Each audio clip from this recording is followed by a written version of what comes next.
Саламатсыздар ма балалар? Қазақ тілі сабағына қош келдіңдер. Біз өткен тақырыпты еске түсіруден бастайық. Өткенде біз шылау тақырыбын өткенбіз. Енді сол бойынша мына тапсырмаларды бір қайталап шығайық. Бағаның екі жағындағы сөйлемдерді салыстыр. Сұраулық шылаулардың жазылуы туралы өзің қорытынды жаса. Егер сендер бағаның сол жағына қарасаңдар, мақтанба, тастама, айтпа, күлме деген етістіктерде ба, ма, па, ме төрт осындай сөзге тіркескен не деп айтуға болады бұны? Қосымша, дұрыс айтасыңдар, қосымша бар, иә? Ал екінші жағына, бағаның оң жағына қарасаңдар, онда ба, ма, па, ме бұнда да бар, бірақ бұлар бөлек жазылған. Енді осының сыры неде деп ойлайсыңдар? Неге бірінші бағанда сөзбен бірге жазылған, ал екінші бағанда бөлек жазылған? Осы екі ортаны ажырата аласыңдар ма?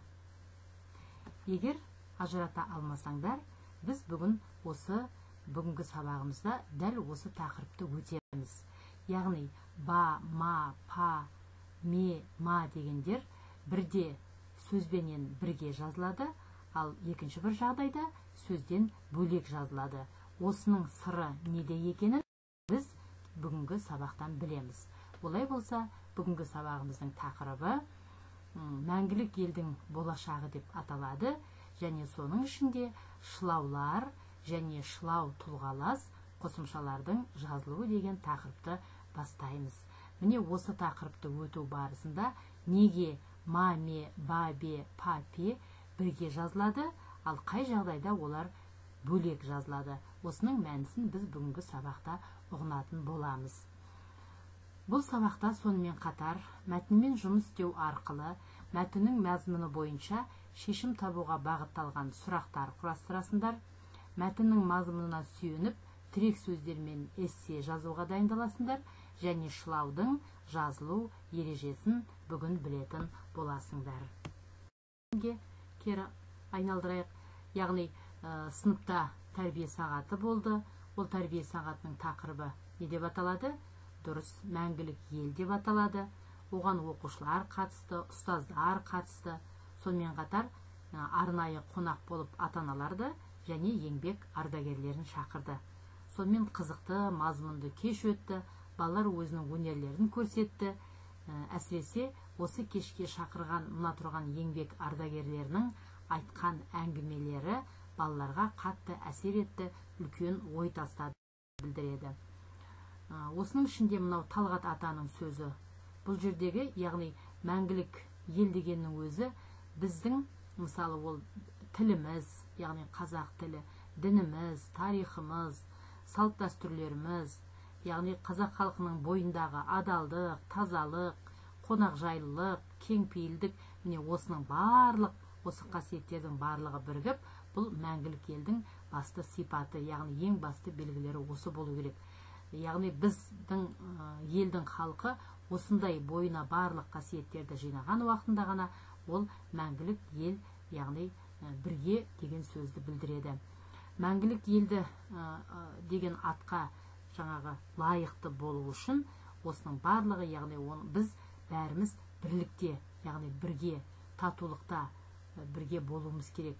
Алдыға қойған мақсатты бәріміз бірге орындауымыз керек, бірге шешуіміз керек дегенді білдіреді. Және ең соңындағы мынау Бейбіт атаның айтқан сөзі, тағы да бір қайталап шығайық.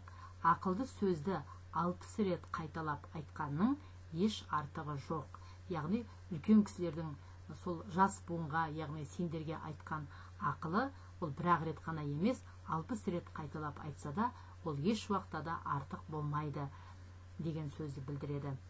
Міне енді келесі мәтіннің мазмұнымен біз жақсы таныстық.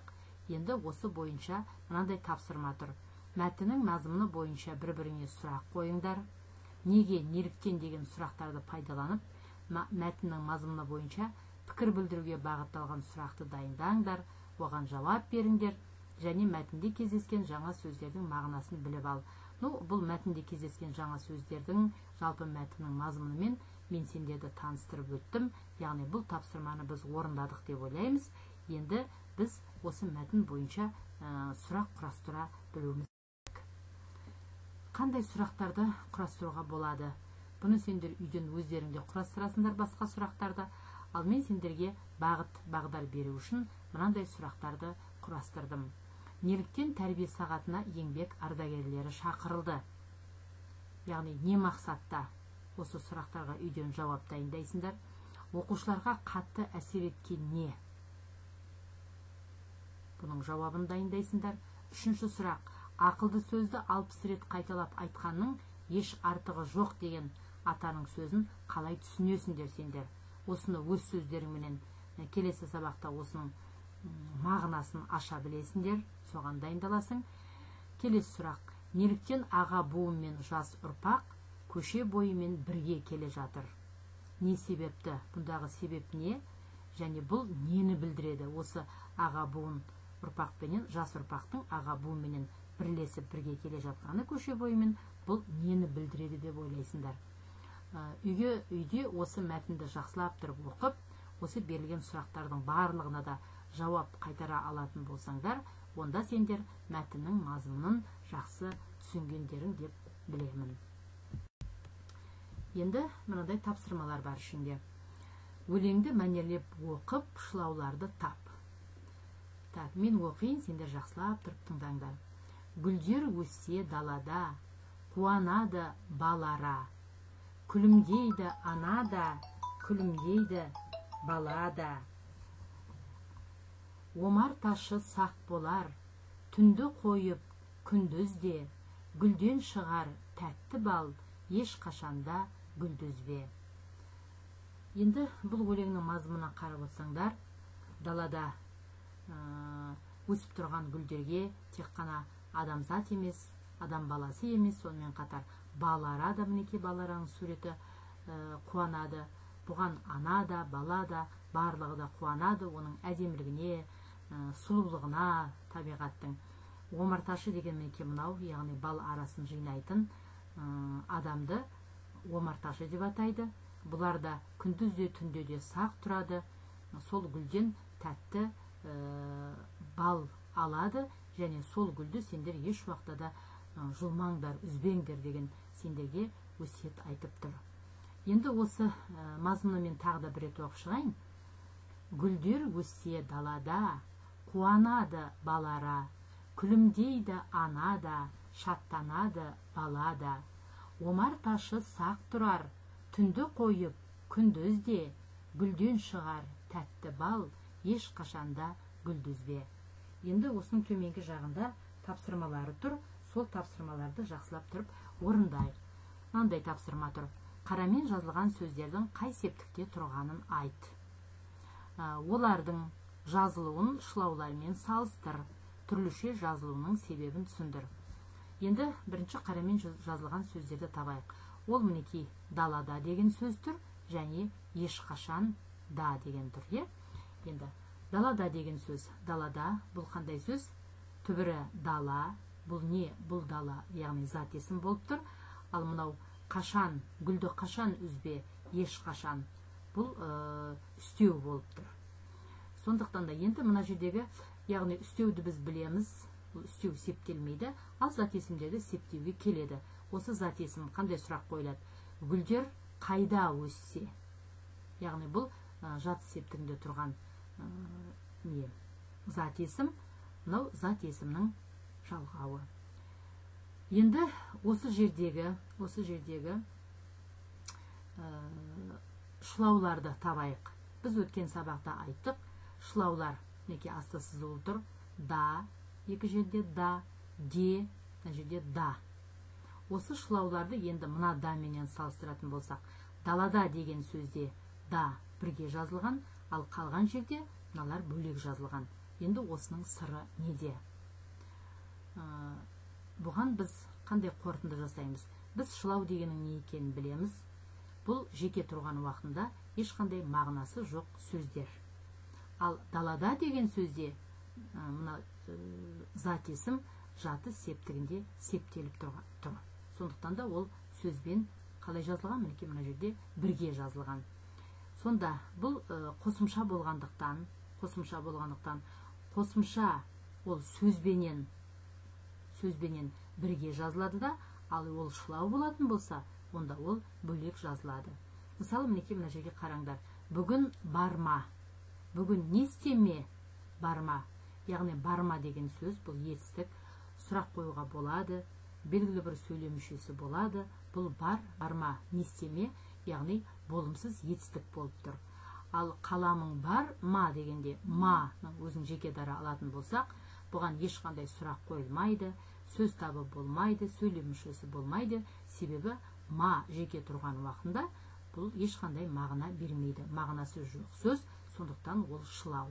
Соныменен, егер қорта айтатын болсақ, егер ма, ме, ба, бе, па, пе жеке дара мағынасы жоқ болып, жеке дара тұрып, ол шылау болатын болса, онда ол бөлек жазылады.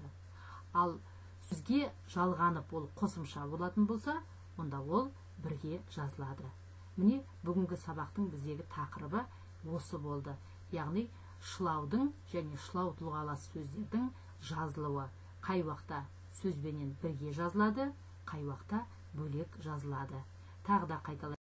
Қосымша сөзбен тұрған кезде олар бірге жазылады, ал шылау болса, онда ол бөлек жазылады. Міне, ереже бүгінге осы, жақсылап тұрып, осы ережені келесі сабаққа жаттап алыңдар. Келесі тапсырма, 34-ші тапсырма. Өлең жолдарын оқып жатқа жаз дейді. Қыспа, мейлі, жазба, жерді орынсыз қазба. Осыны талдап кетейік бірінші. Көрейік. Мына жерде па, ба, ба тұр. Міне екі ба тұр. Бірінші жолдағы ба бөлек жазылған, ал екінші жолдағы ба бірге жазылған. Егер түсіндіретін болсақ, міне де па бөлек жазылған. Яғни бұл неге бөлек жазылып тұр па менен ба? Себебі бұлар жеке дара мағынасы жоқ сөздер. Бұлар яғни екеуі де шылау болғандықтан бөлек жазылады. Ал жерді қазба деген уақытында, қазба бұл етістікке жалғанып тұрған қосымша болғандықтан бұл мына жердегі ба бірге жазылып тұр. Екіншісі, мейлің кейіп жүрсің бе, жұрт алдында күрсінбе. Яғни кейіп деген біреуге ашуланып, немесе көңіл күйің болмай жүрсең де, сен еш уақытта да адамдардың алдында күрсінбе дейді. Сонда мына жердегі бе деген екі жолда да тұр. Мына тұрған бірінші жолдағы бе бұл бөлек жазылып тұр. Себебі ол не деп ойлайсыңдар? Дұрыс, ол шылау. Ал мына жердегі бе бұл қосымша болғандықтан сөзбенен бірге жазылып тұр. Так, жақсы. Мына жаңағы сол ереже, бұл ережені жаңа сендер естіңдер, тағы да уыстарыңа жақсылап тұрып сақтап алыңдар. Келесі тапсырмаға қазір барамыз. Енді біз осы шылау тақырыбын бүгін 3-ші сабақ өтіп жатырмыз. Сондықтан да бұл соңғы сабақ. Шылау туралы өткеніміздің бәріне де біз қайталап шығайық. Сонымен шылау дегеніміз не? Шылау дегеніміз бұл өзара тұрған уақытында, жеке дара тұрғанда ешқандай мағынасы жоқ сөздер. Мағынасы жоқ болғандықтан бұл шылаудың өзде бірнеше бөлінеді. Мінекей қой, қана, ақшылаулары, олар өздері қатысты сөздерге өтініш, шектеу, даралау мағыналарды үстемелеп тұрады. Қой деген шылау бұл көбіне баяндауышпен бірге келеді, сөйлемнің соңында болып, және бөлек жазылады. Ақ шылауы әр уақытта да дефис арқылы жазылады өзінің алдындағы сөзбенен. Ал маме, бабе, папе шылаулары бұлар өздеріне қатысты сөздерге сұраулық мағынаны білдіріп тұрады, үстемелеп тұрады. Бардың ба, келдің бе, орындадың ба деген сияқты. Және тағы да бір өткен тақырыбымыз біздің бұл шылаулардың жазылуы болатын. Яғни шылаулар жеке дара тұрған уақытында олар бөлек жазылады.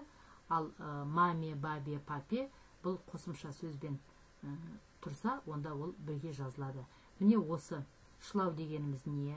Шылауларға нелері жатады?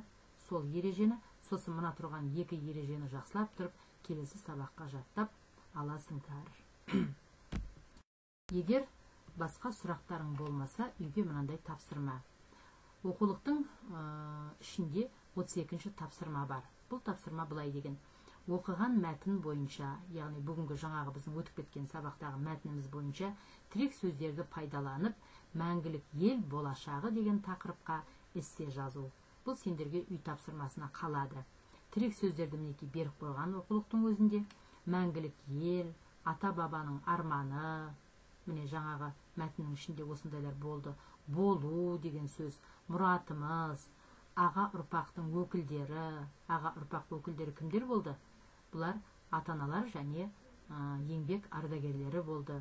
Күш, яғни барлығының күшін біріктірген жағдайда, бірлік болғанда, ол біздің тіліміз, салт дәстүріміз, осылардың бәрін сипаты бірге болған уақытында. Кейінгі буын деген олар кімдер? Сендерсіңдер. Сақтау болашақта міне осы тірек сөздерді пайдалана отырып, үйге тапсырма мәңгілік ел болашағы деген тақырыпқа эссе жазасыңдар. Және шылаудың бұл соңғы сабағы болғандықтан 126-шы сабаққа арналған тест бар. Яғни тақырыбының барлығы да шылауға байланысты, осы тестті орындайсыңдар. Егер сабаққа түсінсеңдер, сұрақтарың болмаса, үйге берген тапсырманы жақсылап орындайды ғой деген ниеттемін. Сабақ сонымен аяқталды. Келесі сабақта кездескенше аман есен болыңдар.